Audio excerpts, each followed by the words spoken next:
Hello dear students, आज हम NIS board के कक्षा 12 हिंदी के पार्ट 6 के नोट्स पढ़ेंगे। इससे पहले हमने पांचों पार्टों के इंपॉर्टेंट नोट्स पढ़ लिए थे। यदि आपने उन नोट्स की क्लास को नहीं देखा है तो लिंक आपको डिस्क्रिप्शन बोर्ड में दिया गया है, वहां पे क्लिक करके आप इससे पहले के 5 पार्टों की इंपॉर्टेंट क्लास को जरूर देख लीजिएगा। तो चलेगा, आज की क्लास को स्टार्ट करते हैं। आज की क्लास में हम पार्ट संख्या 6 के सभी इंपॉर्टेंट नोट्स पढ़ने वाले हैं। देखिएगा साथियों, आपने यदि हमारी कोचिंग के इन नोट्स को अच्छे तरीके से पढ़ लिया ना, तो फिर आपको और कुछ भी पढ़ने की जरूरत नहीं है। सभी प्रश्न आपको इन्हीं इंपॉर्टेंट प्रश्नों में से ही देखने को मिल सकते हैं। तो चलेगा, आज की क्लास को स्टार्ट करते हैं।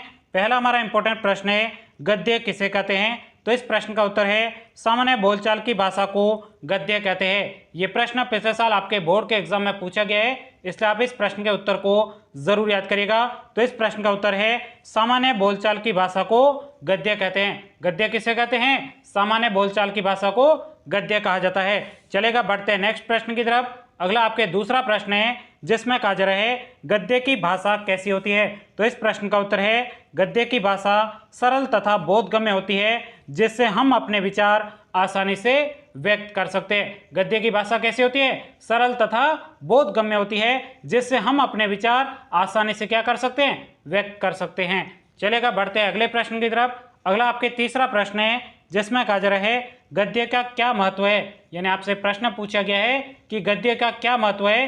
तो इस प्रश्न का उत्तर है, गद्य का महत्व यह है कि गद्य में एक और दुनिया के सारे व्यवहार गद्य द्वारा चलते हैं, तो दूसरी ओर गूढ़ और जटिल विचारों को व्यक्त करने का उपयुक्त साधन भी गद्य ही है। आई बात आपको समझ में? चलेगा, बढ़ते हैं अगले प्रश्न की तरफ। अगला प्रश्न है, गद्य का लक्ष्य क्या है? यानी जो गद्य होता है उसका लक्ष्य क्या है, यह आपसे प्रश्न पूछा गया है। तो इस प्रश्न का उत्तर है, गद्य का लक्ष्य सहज तथा सरल ढंग से अपने प्रयोजन की अभिव्यक्ति करना है। आई बात आपको समझ में? चलेगा, बढ़ते हैं नेक्स्ट प्रश्न की तरफ। अगला आपके पांचवा प्रश्न है, जिसमें कहा जा रहा है, हिंदी गद्य का पहली बार विकास किस युग में हुआ है?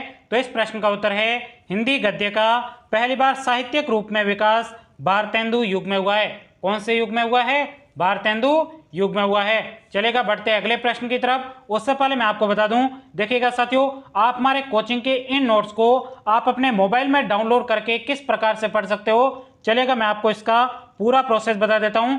मोबाइल में आपको डाउनलोड करके पढ़ने के लिए सबसे पहले आपके मोबाइल में जहां पर भी गूगल लिखा होगा, उस गूगल के ऊपर आपको क्लिक कर देना है, और उसके बाद में यहां पे आपको सर्च करना है MOSTEXAM।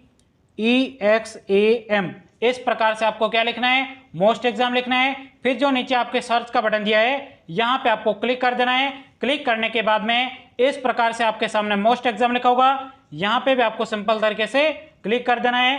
क्लिक करने के बाद में यहां पे आपको थोड़ा नीचे आना है, यहां पे देखिएगा लिखा हुआ है एनआईएस बोर्ड, और उसके बाद में यदि आपको 12वीं के नोट्स देखने हैं तो इसके ऊपर आपको सिंपल तरीके से क्लिक कर देना है। क्लिक करने के बाद में इस प्रकार से आपके सामने एनआईएस बोर्ड के कक्षा 12 के सभी विषयों के नोट्स खुल जाएंगे। यहाँ पे आपको हिंदी के नोट्स देखने हैं, तो इसके सामने जो क्लिक लिखा हुआ है, यहाँ पे आपको क्लिक कर देना है। जैसे आप क्लिक करोगे तो इस प्रकार से आपके सामने हिंदी के सभी पाठों के नोट्स खुल जाएंगे। यहाँ पे आपको छठे पाठ के नोट्स देखने हैं, तो इसके ऊपर आपको क्लिक कर देना है। जैसे ही क्लिक करोगे तो इस प्रकार से आपके सामने एनआईएस बोर्ड के कक्षा 12 हिंदी के चैप्टर नंबर 6 के नोट्स ओपन हो जाएंगे। तो यहाँ पर जाकर भी आप आसानी से पढ़ सकते हो। तो चलेगा, बढ़ते हैं अगले प्रश्न की तरफ। अगला आपके छठा प्रश्न है, जिसमें कहा जा रहा है, भारतेंदु युग के प्रमुख 3 साहित्यकारों के नाम लिखिए। यानी आपसे प्रश्न पूछा गया है कि भारतेंदु युग के 3 प्रमुख साहित्यकारों के नाम लिखने हैं। तो इस प्रश्न का उत्तर है, भारतेंदु युग के प्रमुख 3 साहित्यकारों के नाम निम्नलिखित है, जिसमें आपके पहला है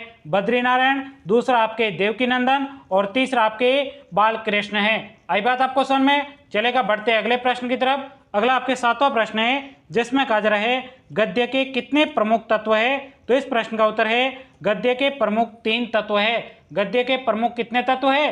3 तत्व है, जिसमें आपके पहला क्या है? विचार तत्व, दूसरा भाषा, और तीसरा आपके शैली है। चलेगा, बढ़ते हैं अगले प्रश्न की तरफ। अगला आपके 8वां प्रश्न है, जिसमें कहा जा रहा है, हिंदी गद्य को प्रमुख रूप से कितने भागों में विभाजित किया जा सकता है? यह प्रश्न आपके बोर्ड के एग्जाम के पॉइंट ऑफ व्यू से बहुत ही ज़्यादा महत्वपूर्ण है। तो इस प्रश्न को आप अभी का भी याद जरूर करिएगा। और साथियों, अभी तक भी आपने इस वीडियो को लाइक नहीं किया है, वीडियो को लाइक करेगा, चैनल पर पहली बार है चैनल को सब्सक्राइब करेगा, जिससे हम आगे के पाठों के हमारे कोचिंग के जितने भी इंपॉर्टेंट नोट्स है वो अपलोड करेंगे तो आपको समय पर जानकारी मिल जाएगी। तो देखिएगा, इस 8वें प्रश्न का उत्तर है हिंदी गद्य को प्रमुख रूप से 4 बड़े भागों में विभाजित किया जा सकता है।